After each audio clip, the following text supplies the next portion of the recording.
اور رمضان کے حوالے سے خاص طور پہ یہ ایک نفسیاتی بیماری ہے،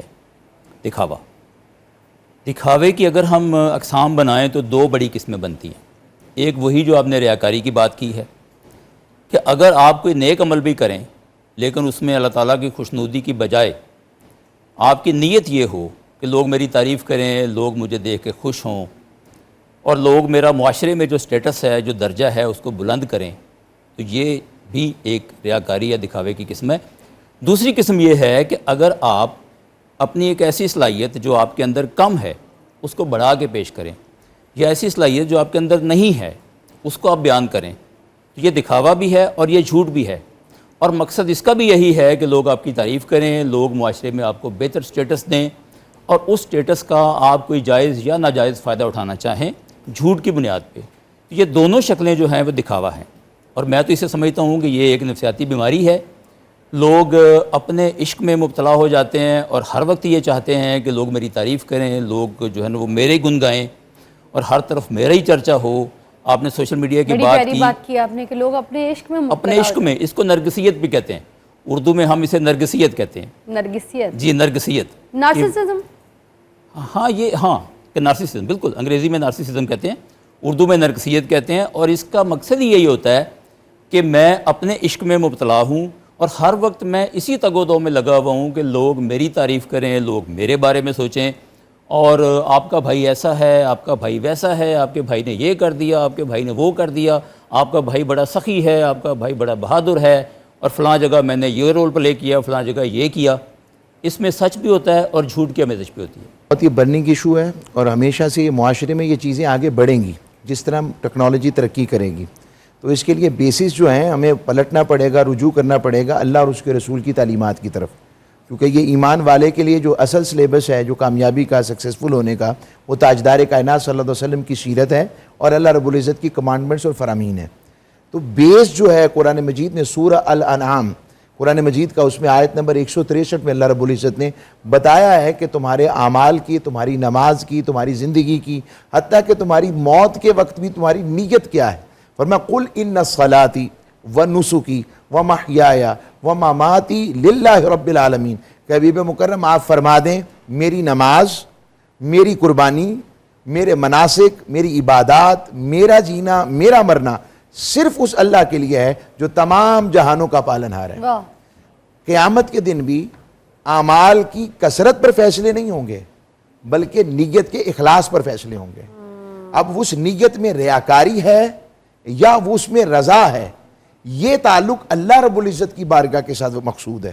کہ وہ کس نیت کے ساتھ عمل کر رہا ہے۔ رہ گئی بات جو آپ نے جس چیز کی طرف اشارہ کیا، اب اس طریقے کی سچویشن جو میں نے آپ کو جی مجھے آگے سمجھ، یہ کیا ہے؟ یہ نیت ہے، کیونکہ اسلام کا دار و مدار بھی تو نیتوں پر ہے۔ کسی کی پسماندگی کو دکھانا، اس کو پسماندہ شو کرنا،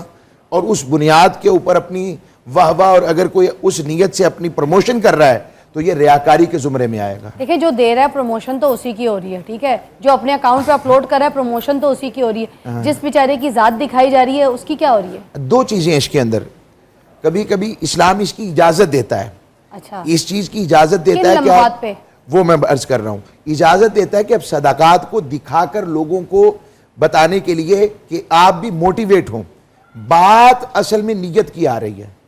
اگر نیت کرنے والے کی اللہ کی رضا کی خاطر ہے، سوائے اس کے کہ چند چیزیں جو آپ نے شرائط بتائی ہیں کہ کسی کی تضحیق کرنا مقصود نہ ہو،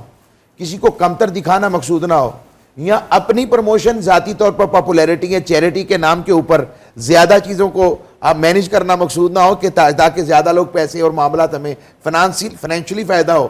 اگر نیت یہ ہے تو اس کا معاملہ اللہ کی بارگاہ میں ہے، مگر اگر نیت یہ نہیں ہے اور پازیٹیو ہے، کسی کی عزت مجروح کرتے ہوئے کام نہیں کر رہا بلکہ اللہ کی رضا کے لیے کر رہا ہے، تو اس میں برکت بھی پڑے گی۔ اب میں اس کی مثالیں دیتا ہوں قرآن مجید فرقان حمید سے۔ حسنین کریمین بیمار ہوئے، حضرت مولا علی اور مرتضیٰ اور سیدہ کائنات سلام اللہ علیہا، ان دونوں نے منت مانی اللہ کی بارگاہ میں کہ مولا ہم نیت کرتے ہیں کہ تیری رضا کے لیے اگر حسنین کریمین کو صحت عطا ہوگی تو ہم 3 دن کے روزے رکھیں گے۔ اب انہوں نے 3 دن روزے رکھے، پہلے دن روزہ رکھا، افطاری کے وقت ایک مسکین آ گیا، دوسرے دن روزہ رکھا تو ایک یتیم آ گیا، تیسرے دن روزے افطاری کے وقت آیا تو ایک قیدی آ گیا۔ اب قیدی اس دور میں مسلمان نہیں ہوتے تھے، اب یہ عمل انہوں نے کیا، اللہ نے ان کی جو دل میں نیت تھی اس کا اظہار فرمایا، فرمایا وَيُطْعِمُونَ الطَّعَامَ عَلَىٰ حُبِّهِ مِسْكِينًا وَيَتِيمًا وَأَسِيرًا، کہ انہوں نے یہ جو کچھ مسکین یتیم اسیر کے ساتھ کیا ہے یہ میری محبت کی خاطر کیا ہے، اور انما نطعمکم لوجہ اللہ، اور ان کی نیت یہ ہے کہ مولا ہم یہ سب کچھ تیری رضا اور تیرے دیدار اور تیری ملاقات کے لیے کر رہے ہیں، ولا نرید منکم جزاء ولا شکورا، نہ وہ یہ چاہتے ہیں کہ ہمیں کوئی ایسی اس کی جزا دے یعنی اس کا بدل دے، اور نہ شکر گزار کے تھینکفل بھی نہیں ہے، وہ ان کا سب کچھ اپنے مولا کے ساتھ ہے۔ تو بندہ کسی کو دیتے وقت یہ نیت رکھتا ہے کہ یہ مجھے ٹرن بیک کرے تو سمجھ لے ریا کا آغاز ہو گیا۔ اگر وہ یہ نیت کر کے دے رہا ہے اور دکھا کر کے سب لوگ اسے ترغیب دیں اور نیت کو رب خالصتاً جانتا ہے، تو پھر اس کے دینے میں شرائط کے ساتھ کوئی حرج نہیں ہے،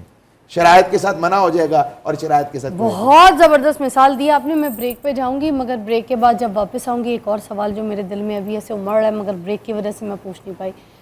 دونوں نے جواب دینا آپ نے اس کا، میں چھوٹا سا آپ کو جھلکی دے دیتی ہوں تاکہ بریک کے بعد جواب بھی دیں کہ یہ تو سینس ہے نا، آپ خود یوز کریں۔ تو میں یہ پوچھنا چاہ رہی تھی کہ اب اس میں کیا سینیریو ہوتا ہے، یہ سب صحیح ہے پھر اس طرح کی چیزیں؟ جی دیکھیں، میرے خیال میں تو اس میں کچھ غلط نہیں ہے، اس لیے کہ یہ اوپینین لیڈرز ہوتے ہیں، مارکیٹنگ کی اصطلاح میں ان لوگوں کو اوپینین لیڈرز کہا جاتا ہے۔ اس میں ماڈلز ہوتے ہیں، اس میں سیلیبریٹیز ہوتے ہیں، سیلیبریٹیز کی آگے کئی قسمیں ہیں، یعنی بعض کا تعلق انٹرٹینمنٹ کے ساتھ ہے، بعض کا سپورٹس کے ساتھ ہے، بعض کا دینی جو ہے وہ بھی ہوتے ہیں۔ عالم بھی ہوتے ہیں۔ اصل بات یہ ہے کہ آپ نے کسی کی ہیلپ لے کے اگر لوگ اس کی بات سنتے ہیں، اسے دیکھنا چاہتے ہیں، اس کو فالو کرنا چاہتے ہیں، تو ان کی مدد لے کے آپ اس کام کو کر سکتے ہیں، یہ کسی بھی طرح سے ناجائز نہیں ہے۔ یہاں بات پھر نیت کی آ جاتی ہے، اور اگر آپ آن پیمنٹ کرتے ہیں یہ کام تو پھر بھی ناجائز نہیں ہے۔ اگر وہ سیلیبریٹی جو ہے وہ آن پیمنٹ آپ کے پاس آتا ہے تو اللہ تعالیٰ نے قرآن کے اندر جو زکوٰۃ کے مصارف بتائے ہیں اس میں بھی ایک مصرف یہ دیا ہے کہ جو وہ سٹاف ہے، جو وہ عملہ ہے جو زکوٰۃ اکٹھی کرتا ہے، اس کے اوپر بھی ان کی تنخواہیں، ان کی ٹرانسپورٹیشن، ان کا خرچہ بھی آپ نے زکوٰۃ میں سے دینا ہے۔ تو اللہ تعالیٰ نے خود اس کو منع نہیں کیا۔ تو میرا تو یہ خیال ہے کہ اگر نیت اچھی ہے، وہ این جی او اچھے کام کر رہی ہے، این جی او جو پیسہ لیتی ہے وہ صحیح جگہ پہ خرچ کرتی ہے، اور وہ جو سیلیبریٹی ہے وہ بھی اچھی نیت کے ساتھ آتا ہے، چاہے آن پیمنٹ آتا ہے، یہ بالکل جائز ہے۔ اور اگر اس طریقے سے عوام کی جیبوں سے پیسہ نکلوایا جا سکتا ہے تو میں تو اس کے حق میں ہوں۔ مطلب یہ بزنس نہیں ہوگا، آپ بھی ایسنس آپ بھی جو بتائیے گا کہ بزنس نہیں ہوگا، ایک سیلیبریٹی بزنس کر رہا ہے کہ آپ نے مجھے 50% 40% شیئر دینا ہے اور میں چندہ اکٹھا کر کے دوں گا آپ کو این جی او کے لیے، آپ کے جو یہ بزرگ حضرات ہیں، لوگ ہیں، یہ جس کے نام پہ بھی، جن لوگوں کی بیوہ عورتوں کے نام پہ آپ نے این جی او، یا بچوں کے کسی کے نام پہ بھی این جی او بنائیے، تو اگر میں آپ کو پیسہ اکٹھا کر کے دیتا ہوں، اس چندے کا پھر شیئر آپ نے مجھے دینا ہے، زیادہ سے زیادہ میں آپ کو اکٹھے کر کے دوں گا، کیا کہیں گے؟